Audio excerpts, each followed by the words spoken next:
우리가 며칠 동안 이제 요한복음 13장을 말씀을 나누고 오늘의 이제 마지막 부분입니다.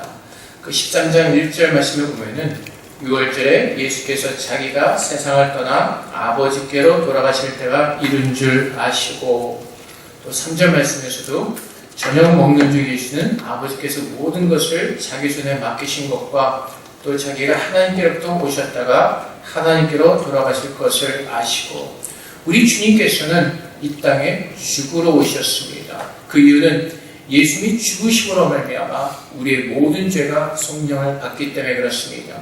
이사야서에서 기록된 대로 우리 예수님은 하나님의 어린 양으로 이 땅에 오셨고, 그분이 십자가에서 죽으심으로 말미암아 그분의 피로 우리의 모든 죄는 정결하게 씻겼고, 이제는 주님의 자녀가 되는 놀라운 영광의 자리에 우리는 서게 된 것입니다. 이제 주님께서 하나님의 뜻을 이루실 때가 되었습니다. 그래서 우리 예수님께서는 제자들의 발을 씻겨 주십니다. 그리고 6월절 만찬을 드시고 33절 말씀에서 작은 자들아, 내가 아직 잠시 너희와 함께 있겠더라. 너희가 나를 찾을 것이나 일찍이 내가 유대인들에게 너희는 내가 가는 곳에 올 수 없다고 말한 것과 같이 지금 너희에게도 이르노라. 이제 주님께서 죽으실 것을 암시하면서 제자들에게 말씀하십니다. 그리고 예수님께서 마지막으로 이제 제자들에게 유언처럼 부탁하시는 것이 새 계명을 너에게 주노니 서로 사랑하라. 내가 너희를 사랑한 것 같이 너희도 서로 사랑하라. 너희가 서로 사랑하면 이로써 모든 사람이 너희가 내 제자인 줄 알리라 라고 우리 주님께서 마지막 그 계명을 우리에게 주셨습니다. 그때 이제 베드로가 예수님께 묻는 질문입니다. 시몬 베드로가 이르되 주여 어디로 가시나이까? 어디로 가시나이까?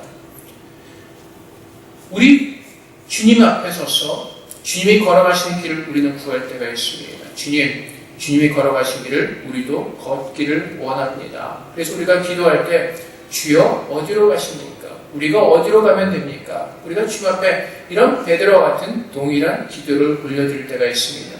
근데 오늘 여기서 베드로가 주님 앞에 구하였던 것, 주님께 물었던 것, 주님 어디로 가십니까? 이 마음속에는 내가 주님의 걸어가신 그 길을 따르겠습니다 라는 마음보다는 주님 그리하시면 안 됩니다 라는 그 마음의 고백이 더 담겨 있을 것입니다. 그 이유가 어디 있냐면 요한복음에 나와 있지 않지만은 이제 누가복음에 가면은 예수님께서 이제 제자들에게 마지막 이제 6월절 만찬을 드실 때 제자들 가운데 분쟁이 일어납니다. 아마 이제 세족식을 거행하기 전에 일어났던 사건 같습니다. 어떠한 사건이냐면 누가 주님의 좌우에 앉는가 문제로 그들 가운데 싸움이 있었습니다. 그들이 이해했던 그 메시아, 예수님은 유대인들이 사고하던 그 메시아와 다를 바가 없었습니다. 유대인들은 그 당시에 메시아를 어떻게 이해하고 있었냐 하면은 그 메시아란 그 말은 기름 부음 받은 자라는 뜻을 가지고 있습니다. 유대인들이 기다렸던 그 메시아는 이 땅에 임금으로 오셔서 다윗의 왕의 자손이 이 땅에 임금으로 오셔서 그 다윗 시대에 있었던 그 영광의 이스라엘 나라를 회복하는 것으로 그들은 믿고 있었습니다. 그들은 영원한 생명을 기다리는 것이 아니라 이 땅에서 다윗과 솔로몬 시대에 있었던 그 이스라엘의 영화를 기다리면서 그들을 구원해줄 메시아를 그렇게 이해하면서 기다리고 있었던 것입니다. 그래서 제자들도 예수님이 이해하기를 다윗의 자손으로서 이 땅에 오셔서 이스라엘의 나라를 회복하시는 분으로 알고 있었던 것입니다. 그래서 제자들이 늘 주님께 묻죠. 이 나라를 회복하시니 언제입니까? 라고 묻습니다. 근데 주님께서는 이 제자들의 생각과 뜻과는 다르게 자꾸 죽으실 것을 말씀하십니다. 얼마나 불안해지겠습니까? 유언처럼 말씀하시고 너희가 서로 사랑해라. 이러면 너희가 내 제자인 줄 알리라. 주님께서 유언처럼 계속 말씀하시다 보니까 제자들의 근심과 걱정이 되기 시작하는 것입니다. 우리가 3년 동안 주님을 쫓아다닌 것은 주님의 메시아인 것을 믿었고 이분이 이 땅에 왕으로 오셔서 이 이스라엘을 회복하실 때 우리가 그 자리에 앉아서 이스라엘을 다스리는 자로 서기를 원하는 마음으로 주님을 따라다녔는데 주님께서 계속해서 하시는 말씀이 내가 가는 것에 너희는 따라올 수 없다고 말씀하십니다. 주님 곁에 있어야 되는데 그 옆에 있을 때 내가 좌우에 어느 자리를 찾아 있었을 것 같은데 주님은 계속 가시겠다고 말씀하시는 겁니다. 그래서 베드로가 묻는 것이 주여 어디로 가시나이까? 어디로 가시나이까? 이 말씀, 이 베드로의 고백 속에서 무엇이 담겨있다고? 주님 그러지 마시라는 겁니다. 주님 그러지 마시고 내가 원하는 그 길을 같이 가자고 주님 앞에 구하고 있는 것입니다. 주님 내가 원하고 있는 건 아시죠? 주님께서 이 땅에 왕으로 오셔서 이 땅을 다스리실 때 좌우에 앉는 것이 내가 원하는 것입니다. 주님 그쪽으로 가지 마시고 내가 가는 쪽으로 같이 갑시다라는 그 베드로의 간구가 담겨있는 고백인 것입니다. 그래서 베드로가 주님 앞에 계속해서 대답하죠. 계속해서 묻습니다. 주님께서 예수께서 대답하시되 내가 가는 것에 내가 지금은 따라올 수 없으나 후에는 따라오리라. 베드로가 이르되 주여 내가 지금은 어찌하여 따라갈 수 없나이까? 얼마나 조급했겠습니까? 주님 앞에 붙어있으니 그 자리를 얻는데 지금 따라올 수 없다니까 얼마나 조급했겠습니까? 그래서 베드로가 뭐라고 고백하죠? 주를 위하여 내 목숨을 버리겠나이다. 듣기에는 그럴듯하죠. 주님 위해서 내 목숨도 버리겠습니다. 주님 위해서 내 목숨도 버리겠습니다. 사실 이 고백은요, 내가 그 자리를 잡기 위해서 내가 모든 것을 다 걸겠습니다라는 고백이 있는 것입니다. 너무나 자신만만하죠. 그래서 주님께서 뭐라고 말씀하시죠? 대답하시되 내가 너희와 내 목숨을 버리겠느냐? 내가 진실로 진실로 내게 이르노니 다 울기 전에 내가 3번 나를 부인하리라 라고 말씀하십니다. 어떻게 되었죠? 주님께서 말씀하신 대로 주님께서 잡히시자 베드로는 주님을 따라갑니다. 그리고 제사장의 그 집 밖에서 모닥불을 쬐 때 3번의 질문을 받습니다. 너도 그 사람과 함께 있었지, 함께 있었지, 함께 있었지. 무섭게 생긴 남자가 물어보지도 않았습니다. 연약한 여인이 물어봤습니다. 그러자 베드로는 마음이 무서워서 나는 그 사람을 모른다라고 부인을 합니다. 오히려 마지막에는 주님을 저주하기까지 합니다. 이것이 베드로의 모습이었습니다. 베드로가 예수님께서 네가 나를 3번 부인할 것이라고 말씀하실 때 다른 복음서에서는 어떻게 기록이 되어 있습니까? 마태복음 26장 35절 말씀에 베드로가 이르되 내가 주와 함께 죽을지언정 주를 부인하지 않겠나이다 하고 모든 제자도 그와 같이 말하니라. 마가복음 14장에는 조금 더 다른 그 단어가 더 추가가 되어 있습니다. 베드로가 힘있게 말하되 내가 주와 함께 죽을지언정 힘있게 자신있게 말합니다. 나는 결코 주를 버리지 않겠습니다. 왜요? 내가 원하는 것을 얻기 위해서 나는 주님을 버리지 않겠습니다라고 고백하고 있는 것입니다. 네, 여러분, 이 베드로의 소망과 이 베드로의 계획이 주님이 잡히실 때 자기가 생각했던 모든 것들이 무너지는 것을 보게 되는 것입니다. 주님 앞에서 그렇게 자신했던 베드로의 모습이 한없이 연약하게 무너지는 것입니다. 네, 여러분, 한번 우리가 돌이켜 생각해 보기로 합니다. 우리가 주님 앞에 나와서 주님 어디로 가십니까? 라고 주님 앞에 고백할 때 여러분은 어떠한 마음으로 주님 앞에 그 질문을 하고 계십니까? 어쩌면 우리도 베드로처럼 우리가 원하는 것을 이루기 위해서 주님을 붙들고 있을 수도 있습니다. 주님, 나와 함께 가시죠. 내가 원하는 것을 이루기 위해서 주님 나와 함께 가주셔야 됩니다. 주님 어디로 가시려고 합니까? 주님 어디로 가십니까? 그 죽으러 가시는 길이 아니라 지금 내가 원하는 이것을 이루어 주셔야만 합니다. 라면서 우리는 믿음이라는 이름으로 주님을 붙들고 있을 때가 많지 않습니까? 하나님께서 우리에게 오셔서 우리에게 주시기를 원하시는 것은 영원한 생명입니다. 이 땅에서 잘 먹고 건강하게 잘 사는 것이 하나님의 뜻이 아니라 하나님의 뜻은 죄로 인하여 고통과 슬픔 가운데 있는 우리를 찾아오셔서 그 죄에서 우리를 자유케 하시고 하나님의 참 기쁨과 하나님의 참 평강으로 우리에게 주기를 원하시는 것, 그것이 하나님의 뜻입니다. 근데 우리는 세상의 그 희망과 세상의 소망과 세상에서 원하는 것을 가지고 주 앞에 나와서 주님, 내가 원하는 이것을 이루기 위해서 주님 나와 함께 가셔야 됩니다 라는 그 마음을 가지고 주님 어디로 가십니까? 라고 묻는 그 믿음의 삶을 살고 있지는 않습니까? 우리 지금 이 시대 모습을 한번 보십시오. 많은 크리스천들이 있다고 생각합니다. 많은 교회들이 있습니다. 그런데 정녕 교회 안에서 정말 우리 안에 계시는 그 그리스도를 얼마나 우리가 증거하며 살고 있습니까? 그 이유가 어디 있습니까? 주님이 가시는 길과는 다른 길을 가면서 우리는 자꾸 주님과 그 길을 같이 가자고 하고 있기 때문에 그렇습니다. 베드로는 부활하신 주님을 만나기 전까지 그는 죄로 말미암아 자신의 생각과 자신의 계획으로 가득 차서 주님께서 하시는 그 말씀을 이해하지 못하였습니다. 주님께서 죽으셔야만 우리의 모든 죄와 속량을 받고 영원한 생명의 복을 받을 수가 있는데 제자들이 계속해서 했던 것은 무엇이죠? 주님 그러시면 안 됩니다. 이겁니다. 내가 죽으면서 죽을 테니 내가 죽으면서 죽기까지 주를 보호할 테니 죽으시면 안 된다는 것입니다. 왜 그렇죠? 우리의 생각으로 가득 찼기 때문에 그렇습니다. 내가 하는 지식으로 가득 찼기 때문에 그렇습니다. 주님은 이 땅에 오셔서 공생애를 사역을 하신 동안 계속해서 하나님의 나라에 대해서 말씀하셨습니다.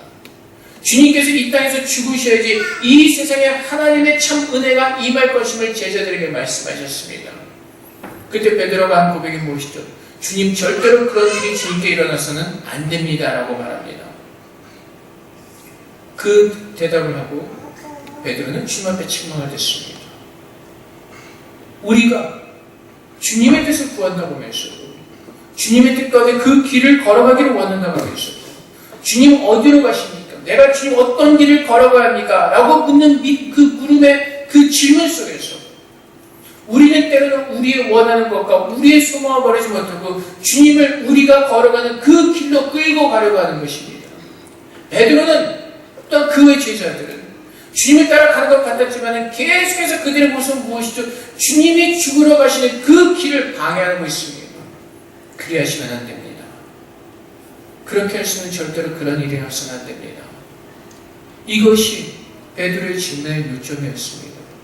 주님, 메시아가 이 땅에 오지 않으셨습니까? 주님께서 이 땅을 회복하실 때 내가 주님의 좌우의 자리에 앉아야 되지 않겠습니까?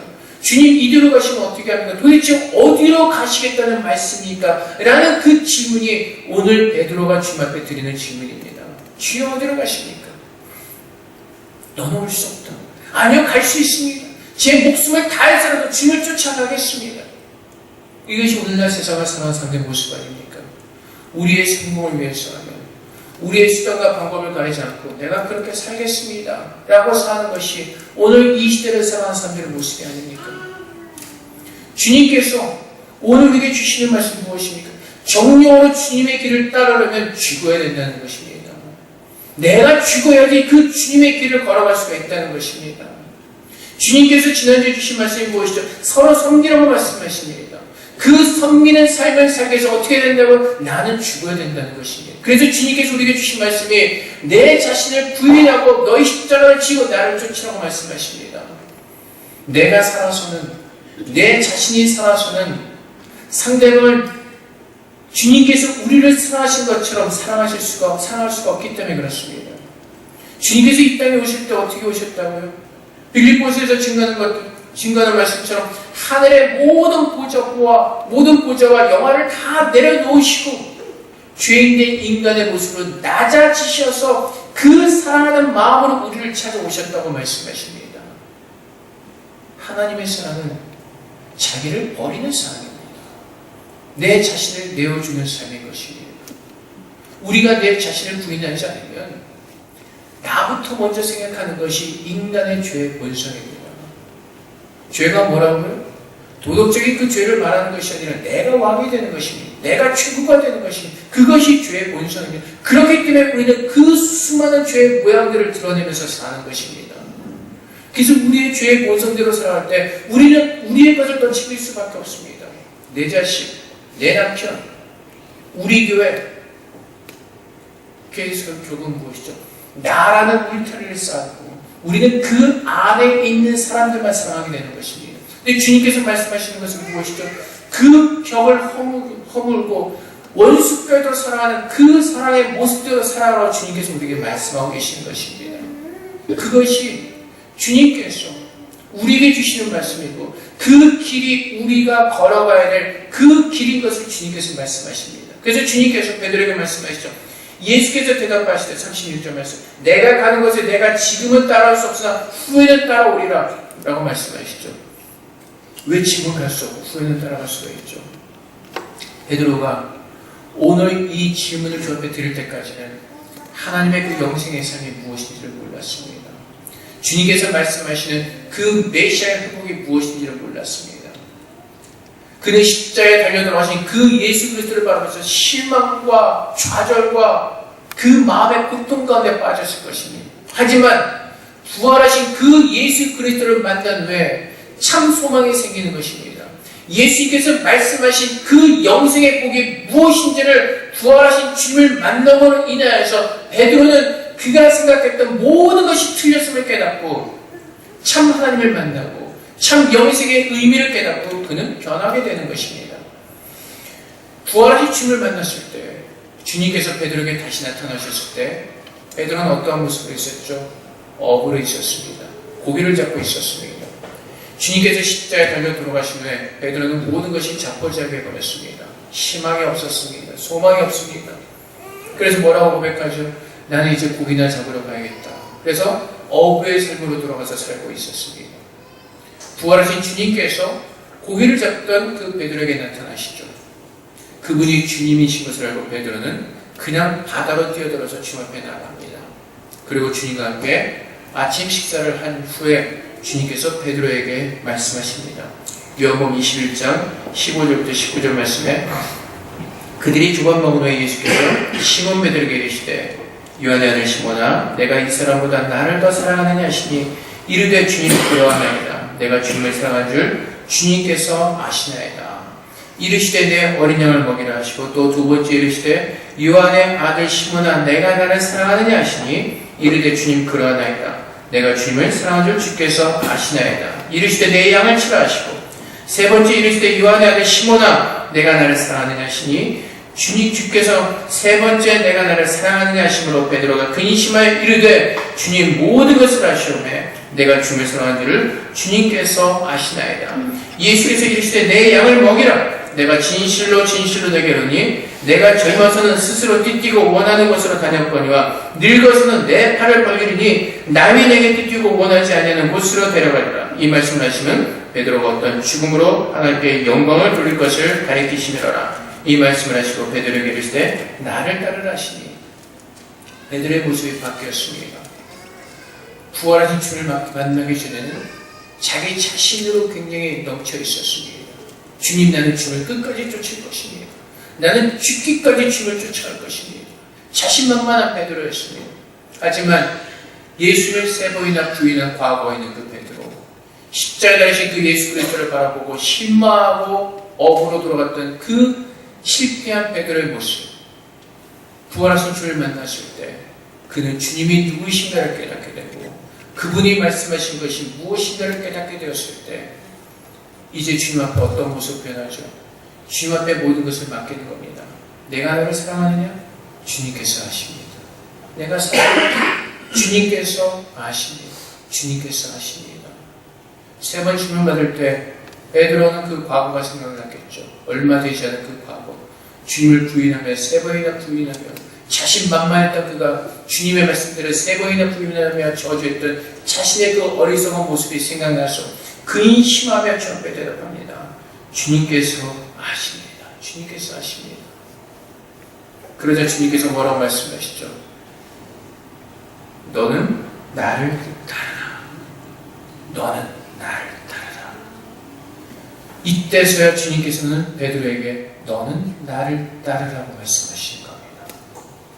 세상의 모든 소망과 희망이 부질없음을 깨닫고 그 모든 것을 포기하고 주님 앞에 모든 것을 내어 맡기는 그 베드로에게 이제 주님께서 너는 나를 따르라고 말씀하신 것입니다. 주님을 따르는 사람들이 누구입니까? 주님의 부활하심을 맛본 자들이고 그 영원한 생명을 맛보고 천국의 소망을 두는 사람들입니다. 이제는 내 생각과 내 모든 것들을 다 내려놓고 주님 앞에 내 자신을 드리며 주님께서 아십니다 라는 그 고백을 드리는 자들이 주님을 따를 수가 있는 것입니다. 우리 안에 거룩하지 못한 그 모든 정결함을 지어버린 사람들이 하나님의 은혜로 이제는 주님을 따라가는 그 귀한 삶을 살게 되는 것입니다. 그래서 민수기의 말씀에, 여호수아 말씀에 보면은 이런 그 스토리가 나오고 있습니다. 이스라엘 민족이 이제 출애굽해서 이제 가나안을 이제 진격할 때 첫 번째 이제 전쟁을 치르게 되는데 굉장히 큰 전쟁이었습니다. 이스라엘 사람들이 맞닥뜨린 곳은 여리고였습니다. 성경에서도 증거하는 것처럼 여리고는 견고한 성이었습니다.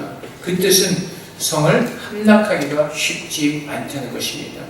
그 당시 이스라엘 백성들은 사실 싸울 수 있는 군인의 모습을 갖추지 못했습니다. 그들은 애굽 땅에서 무엇을 하던 사람들이죠. 노예들이었습니다. 벽돌을 굽는 그런 노예들이었기에 싸움을 할 줄 모르는 사람이었습니다. 하나님께서 말씀하시죠. 여리고 성을 그들에게 줄 것이라고 말씀하시고 어떻게 하라고 말씀하시죠? 여리고 성을 돌라고 말씀하십니다. 여러분 한번 생각해 보십시오. 그 여리고 성을 함락을 하려면 전쟁 작전을 짜야겠죠.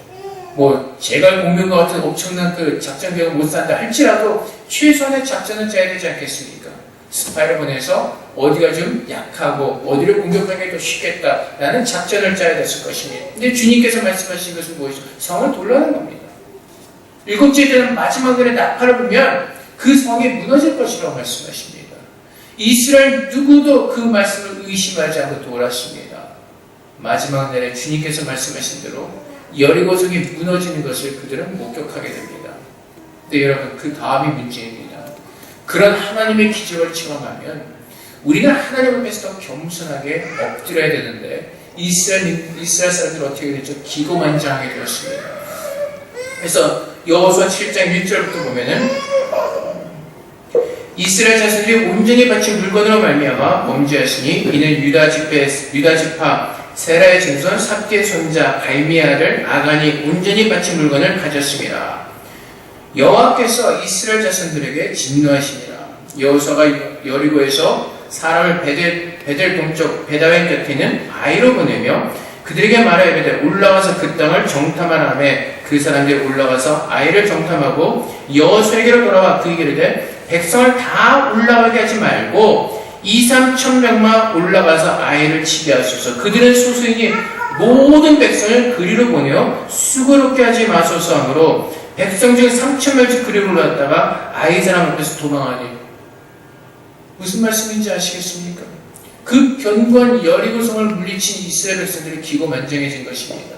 아이성을 보니까 여리고성에 비교하면 아무것도 아니라는 겁니다. 모두 다 올라가지 말고 2-3천 명만 올라가도 쉽게 이 아이성을 점령할 수가 있다는 겁니다. 하나님께 물어보지 않았습니다. 하나님께 기도하지 않았습니다. 그들은 그들의 뜻과 생각으로 3,000명이라는 사람을 보냈다가 어떻게 하죠? 패하게 됩니다. 자신들이 우습게 보았던, 자신들이 별거 아니라고 생각했던 그 아이 사람들이 패하게 되는 겁니다. 그래서 아이 사람이 그들을 36명쯤 쳐 죽이고 성문 앞에서부터 스바림까지 쫓아 내려가는 바탈에서 쳤으므로 백성의 마음이 녹아 물같이 됐지라. 자신만만했던 이스라엘 백성들이 자신감을 잃어버리는 겁니다. 여호수아가 옷을 찢고 이스라엘 장로들과 함께 여호와의 궤 앞에서 땅 앞에 엎드려 머리에 티끌을 뒤집어 쓰고 저물도록 있다가 이르되 슬프도소이다. 주 여호와께서 이 백성을 인도하여 요단을 건너게 하시고 우리를 아모리 사람의 손에 넘겨 멸망시키려 하셨나이까. 우리가 요단 저쪽을 만족하게 여겨 거주하였다면 좋을 뻔하였나이다. 자신들이 무슨 죄를 저질렀는지 깨닫지 못하는 겁니다. 자신들 가운데 어떤 죄악이 있었고 하나님께서 왜 진노하신지를 깨닫지 못하는 것입니다. 그때 주님께서 말씀하시죠. 주여 이스라엘 그들의 원수 앞에 돌아서서 내가 무슨 말을 하리까. 여호수아가 말할 때 계속해서 여호수아가 주 앞에 컴플레인하죠. 가나안 사람과 이 땅의 모든 사람들이 듣고 우리를 둘러싸고 우리 이름을 세상에서 끊으리니 주의 크신 이름 위에 어떻게 하시려나이까 하니 여호수아에게 여호와께서 말씀하십니다. 이르시되 일어나라. 어찌하여 이렇게 엎드렸느냐. 이스라엘이 범죄하여 내가 그들에게 명령한 나의 언약을 어겼으며 또한 그들이 온전한 바친 물건을 가져가고 도둑질하며 속이고 그것을 그들의 물건들 가운데 두었느니 그러므로 이스라엘 자손들이 그들의 원수 앞에 능히 맞서지 못하고 그 앞에서 돌아섰나니 이는 그들도 온전히 바친 것이 됨이라. 그 온전히 바친 물건을 너희 중에서 멸하지 아니하면 내가 다시는 너희와 함께 있지 아니하리라. 너는 일어나서 백성을 거룩하게 이르기를 너희는 내 일을 위하여 스스로 거룩하게 하라. 이스라엘 하나님 여호와의 말씀에 이스라엘아 너희 가운데 온전히 바친 물건이 있나니 너희가 그 온전히 바친 물건을 너희 가운데에서 취하기까지는 내 원수들 앞에 능히 맞서지 못하리라. 우리 가운데 있는 죄를 제어 버리기까지는 우리는 주님을 쫓을 수 없다고 말씀하십니다. 우리가 예수를 믿고 거듭나지 않으면 주님의 길을, 참된 그 길을 걸어갈 수 없다고 말씀하신 것입니다. 예수를 믿고 거듭난 사람들은 우리의 소망이 이 땅과 이 세상에 있는 것이 아니라 영원한 삶을 누리게 하시는 그 천국의 소망을 두고 우리는 오늘도 그 천국을 기대하면서 이 자리에 모여 하나님을 예배하고 우리에게 유업하신 그 약속하신 천국을 기뻐하며 오늘 감사하는 마음으로 주 앞에 예배하는 것입니다. 그것을 아는 사람들이 주님을 쫓을 수 있다고 말씀하십니다. 주님께서 걸어가신 길은 좁은 문으로 들어가셨고 십자가의 길을 걸어가셨습니다. 그 길을 주님께서 걷자고 말씀하시는 것입니다. 여러분 생각해 보십시오. 아직도 이 세상의 소망을 두고 이 세상에 희망을 둔 사람들은 절대로 그 길을 걸어갈 수가 없습니다. 왜요? 주님께서 가르치신 그 길은 무엇이죠? 지난주에 지지난주에 보았던 것처럼 스승이신 예수님께서 무릎을 꿇으시고 제자들의 발을 씻기시는 그 섬김의 모습입니다. 주님께서 우리에게 주신 계명은 서로 사랑하라는 계명입니다. 내 자신을 부인하고 내 자신이 죽기 전에는 행할 수 없는 그 주님의 길을 걸으라고 말씀하시는 것입니다. 근데 아직도 세상의 것을 포기하지 않으면 우리가 세상의 것을 희망을 버리지 않고 사는 사람들의 그 마음은 무엇이라고요? 내가 최고라는 것입니다. 내가 으뜸이 되어야 된다는 그 고백입니다. 6월절 만찬 때 제자들 가운데 싸움이 있었던 것이 무슨 싸움이라고요? 누가 주님의 나라에서 주님의 좌우편에 앉느냐는 그 싸움이 있었던 것입니다. 오늘날 우리 안에서도 그 싸움이 사라지지 않으면 오늘날 우리 안에서도 세상의 소망과 어떤 세상의 기대를 가지고 주님 앞에 나온다면 우리는 그 싸움이 계속되어질 수밖에 없습니다. 누가 무슨 직분을 받았냐? 누가 뭘 하고 있냐? 옛날에 제가 청도에 다니는 교회 이제 그 안수 집사님이잖아요. 그 뽑을 때가 있었는데 어느 분이 떨어지셨어요. 교회 오래 다니셨어요. 여러 가지로 많이 봉사하셨습니다. 떨어지고 나니까 기분이 나쁘신 겁니다. 안수 집사 되신 분들은 괜히만 그냥 흠집내고 다니면서 여기저기 말하고 다니는 겁니다. 그럼 왜 그렇죠? 내가 돼야 된다는 것입니다. 결국 무엇이라고 세상의 소망과 세상의 희망을 가지고서 내가 높임을 받아야 된다는 것입니다. 교회 직분은 무엇이라고? 더 죽으라는 겁니다. 더 죽어서 더 낮아져서 십자가의 길을 걸으며 섬기라고 우리에게 직분을 주는 것입니다. 근데 우리가 교회에 와서도 세상의 생각과 세상의 어떤 그 아이디어를 가지고 우리가 교회에 들어온다면 아직도 그것이 나를 드러내는, 나를 높이는 그 도구로 사용되어 주게 해서 내가 그렇게 되지 못하면 교회를 분열시키고 교회를 시끄럽게 하는 걸림돌이 되어버린다는 것입니다. 그래서 그들이 묻는 것이 무엇이죠? 주님 어디로 가십니까? 내가 자격이 있는데 왜 나를 떨어뜨리게 하셨나요? 주님 돌아오셔서 나를 올려놓으시죠. 그것이 우리들이 주 앞에 질문하는 그 뜻을 담고 있는 것입니다. 거듭나지 않았다면 정말 하나님께서 우리에게 약속하신 참 소망이 무엇인지를 모른다면 세상의 소망과 세상에 기대하는 모든 것들을 교회로 가지고 들어와서 예수를 파는 사람들로 우리는 이곳에서 존재하고 있는 것입니다. 변화되기 전에 베드로처럼 제자들처럼 우리는 내가 원하는 것을 위해서 주님 앞에 나와 열심으로 믿음 생활한다면서도 우리는 우리가 원하는 그것을 위해서 내 모든 것을 다 바쳐 신앙생활하고 있는 것입니다. 그래서 베드로처럼 죽기까지 내가 열심히 하겠습니다. 열심히 헌신하죠. 정말 죽은 것처럼 열심히 헌신합니다. 근데 결국은 무엇을 했다고요? 내가 원하는 것을 누리기 위해서. 하나님께서 원하시는 모습이 아니라는 것입니다.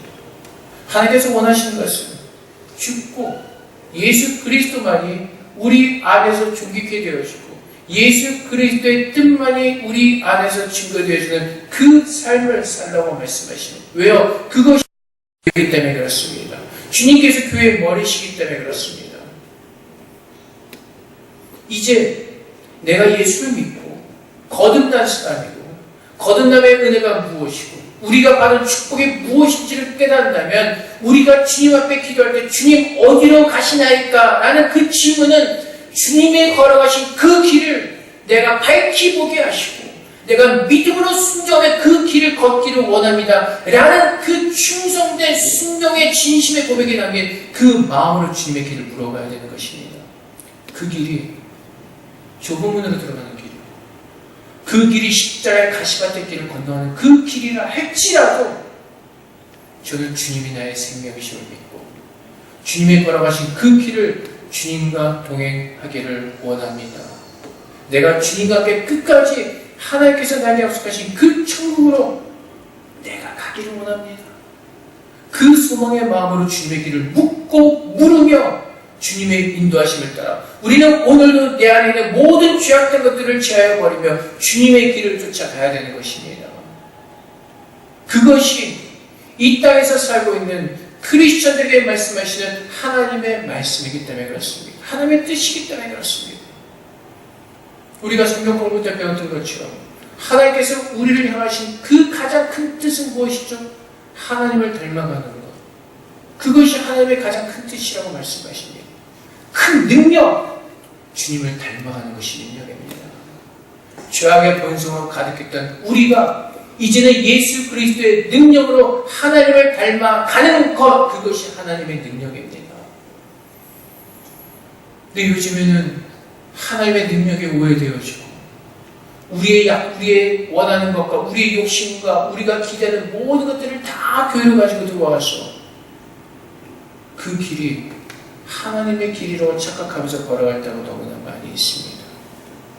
그러다 보니까 교회는 큰 문으로 들어가게 되는 것이고 망하는 길로 걸어갈 때가 참 많이 있습니다.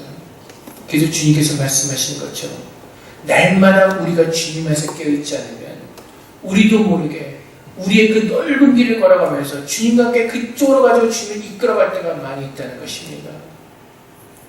오늘 주님께서 무엇을 말씀하시죠? 주의 말씀을 들으라고 말씀하십니다. 주의 말씀을 분별하라고 말씀하십니다. 그리고 주님께서 걸어가시는 그 길을 우리가 묻고 또 묻고 기도하며 간구하면서 주님께서 걸어가신 그 길을 따라오라고 말씀하시는 것입니다.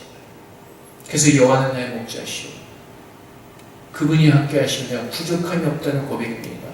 다윗이 어떠한 표현까지 있었죠? 내가 사망의 음침한 골짜기를 달릴지라도 내가 두려워하지 않는 것은 여호와께서 나와 함께 하시기 때문에 내가 사망의 길을 걸어간다 할지라도 나는 주님과 함께 기뻐하며 이곳에서도 나에게 만족을 주시는 하나님의 은혜를 누립니다. 라는 그 고백이 시편 24편의 고백입니다. 사랑하는 성도 여러분, 여러분들도 주님께서 걸어가신 그 길을 걸어가기를 원하신 줄로 믿습니다. 여러분은 기도하시며 주님께서 걸어가신 그 길을 여러분들은 묻고 계실 것입니다. 그렇다면 우리 안에 있는 모든 세상적인 내 자아를 다 버리시고 주님의 참뜻을 구하는 마음으로 주님 앞에 물으시기 바랍니다. 주님, 주님의 걸어가신 길을 말씀을 통해서 우리에게 밝히 보여주시고 분별하게 하시고 믿음으로 순종하며 가게 하여 주시옵소서. 내가 원하는 것, 내가 원하는 세상의 어떤 욕심과 야망을 위해서 그것을 믿음이라는 것을 포장하는 주님 앞에 죽도록 주님 앞에 간구하며 그 길을 걸어가자고 하는 것이 아니라 주님께서 우리에게 허락하신 참된 소망을 붙들고 그 영원한 천국을 향해서 한 걸음 한 걸음 주님의 길을 걸어가는 그 복된 삶을 사시기를 주님의 이름으로 축복을 드립니다. 그래서 베드로 변하기 전에 베드로의 마음이 아니라 부활하신 주님을 만난 후에 그 주님을 따르라고 그 말을 듣는 그 베드로의 모습으로 우리 모두가 살 수 있기를 주님으로 축복을 드립니다. 그래서 베드로는 어떠한 모습을 살게 되었죠? 그 폴란드 기자 출신의 어느 한 작가가 쓴 책 여러분들이 너무나 잘 아실 겁니다. 코바디스라는 책을 아시죠? 이게 소설입니다. 로마 황제 네로가 우리가 알다시피 약간 정신이 이상한 사람이었고 로마에 불을 지르고 그 다음에 크리스찬들에게 그 죄를 뒤집어 씌워버렸습니다. 그래서 로마에 있는 사람들이 크리스찬을 죽이고 살해하고 핍박하는 그런 사건이 일어나게 됩니다. 베드로가 그때 로마에 있었는데 로마 교회 성도들이 베드로에게 고민하는 겁니다. 여기서 피하셔야 됩니다. 사도가 피해서 살아있어야지 교회가 더 나중에 후일을 도모할 수가 있습니다. 라는 식으로 이제 베드로에게 그 로마를 떠날 것을 권유합니다. 그래서 베드로가 이제 그 말을 듣고 로마를 떠나서 길을 가게 되었습니다. 그때 예수님의 환영을 보게 됩니다. 그래서 그때 베드로가 묻죠. 주여 어디로 가시나이까? 그래서 그때 나온 그 책의 소설 제목이 코어바디스 도메네 그런 그 제목이죠. 어디로 가십니까? 그때 주님께서 대답하십니다. 내가 십자가를 지러 로마로 가는 중이다 라고 말씀하십니다. 그때 베드로가 깨닫습니다. 주님께서 원하시는 것이 로마에 있는 것을 원한다고 베드로는 깨닫고 그 죽음의 길을 베드로는 가는 겁니다. 그래서 그 소설책에 의하면은 이제 베드로가 십자가에 거꾸로 못 박혀서 순교했다는 이제 그 스토리가 포바디스 책의 내용입니다. 예수를 모르기 전에, 부활하신 예수를 만나기 전에 베드로는 자기가 원하는 것을 위해서 주님을 붙들고 주님 어디로 가십니까? 라고 묻고 있습니다. 하지만 부활하신 주님을 만난 그 구원받은 베드로는 이제 주님 어디로 가십니까? 주님께서 십자가를 지시러 가신다고 말씀하실 때 베드로는 어떻게 하죠? 기꺼이 그 길을 따라갑니다. 물론 소설이긴 하지만 베드로는 기꺼이 따라갑니다. 베드로는 보았습니다. 주님께서 잡히셔서 어떠한 고초를 당했는지 그 십자가의 고통이 얼마나 큰 고통인가를 십자가 밑에서 베드로는 그 모든 과정을 다 보았습니다. 그럼에도 불구하고 주님께서 나는 이제 로마로 내 십자가를 지러 간다고 말씀하실 때 베드로는 그 주님을 따라가게 되는 것입니다. 이것이 진정으로 주님을 따라가는 사람들의 모습입니다.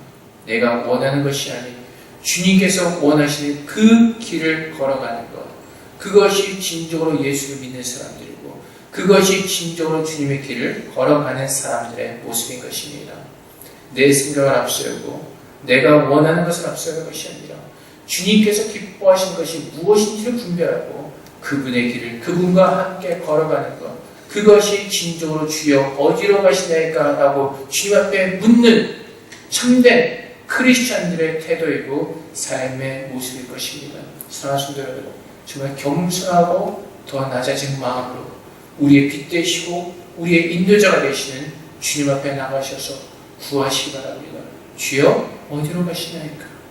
이제 나도 주님의 그 길을 걸으시는 믿음을 주시고 동행하게 하셔서 마지막 날에 주님께서 다시 오실 때 잘했다 충성된 종이라는 칭찬 듣게 하시고 생명의 멸관하는 귀한 믿음의 자녀로 주님 우리를 축복하시고 함께하여 주시옵소서 라는 기도를 주께 올려드리는 가운데 얼마나 우리의 삶이 주님 안에서 그 복음의 은혜와 생명의 그 영광된 은혜로 가득 찬 귀한 삶을 사시는 저희가 되시기를 다시 한번 주님의 이름으로 축복드립니다. 우리 함께 기도하겠습니다. 하나님 아버지, 내게 정말로 참된 믿음 주셔서 주님이 걸어가신 그 길을 주님과 동행하게 하여 주시옵소서. 날마다 주님 앞에 구하기로 합니다. 주님께서 걸어가신 그 길을 우리도 믿음으로 걸어갈 수 있도록 주님 앞에 구하기로 합니다. 그 믿음 가지고 끝까지 인내하게 하셔서 승리하는 주님의 자녀 되게 하여 주시옵소서. 우리 함께 기도하며 주 앞에 나가도록 하겠습니다. 기도하겠습니다. 우리의 소망과 우리의 욕심을 가지고 주옵소서. 우리들의 모든 죄를 사하여 주시옵소서. 이제는 참으로 주님의 마음을 가지고 주님의 뜻을 풀고 주님의 걸어가신 길을 우리가 따라가기를 소망합니다. 아버지 하나님, 우리의 모든 연약함을 주님 가려 주시옵소서. 주의 말씀으로 깨닫게 해주시옵소서. 오늘도 주의 말씀으로 충만하게 사는 은혜의 시간 되게 해주시옵소서. 아버지 하나님, 오늘도 하나님의 은혜를 드리며 주님의 걸어가신 길을 우리가 기도하며 그 길을 따라가기를 소망합니다. 사랑하는 사랑하는 주님의 길을 보여주시옵소서. 참된 부활하신 예수 그리스도를 만난 우리 이제는 주님의 길을 따라가는 은혜를 누리게 해주시옵소서. 주님께서 나를 따르라고 말씀하십니다. 아버지가 주님을 따라 하나님의 귀한 어린이들을 되기를 소망합니다. 오늘 이 시간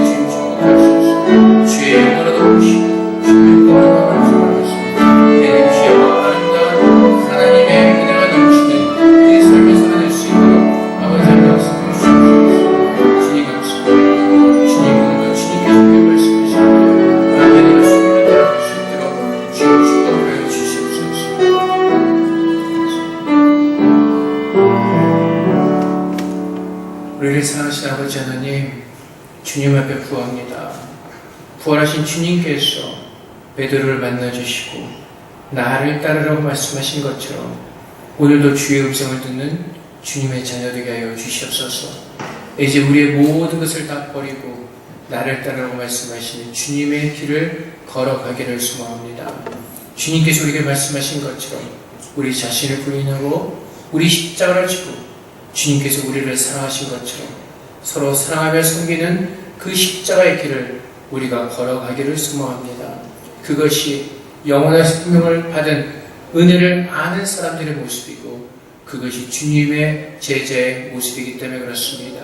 아버지 하나님, 구원의 은혜를 더 깊이 알게 하시고 하나님의 뜻을 날마다 우리가 구하게 하시며 분별하게 하시고 아버지 말씀에 순종하는 능력을 우리에게 부어 주시옵소서. 그래서 우리가 날마다 주 앞에 기도하며 주님의 걸어가신 길을 걸어가기를 소망하며 간구할 때 주님 응답하시고 말씀으로 그 길을 밝게 보여주실 때 우리는 믿음으로 그 말씀을 믿으며 주 앞에 순종하며 충성하며 그 길을 걸어갈 수 있도록 하나님 도와주시옵소서. 그래서 우리의 모든 삶이 구원받은 영생의 삶을 사는 복된 인생을 살게 하시고 하늘나라에 쌓여가는 우리의 모든 생각들을 기대하게 하시며 주님께서 영원히 함께하는 그 천국을 우리가 바라보며 소망하며 살아갈 수 있도록 하나님 그 은혜를 우리에게 부어 주시옵소서. 감사하며 예수 그리스도 이름으로 기도하옵나이다. 아멘.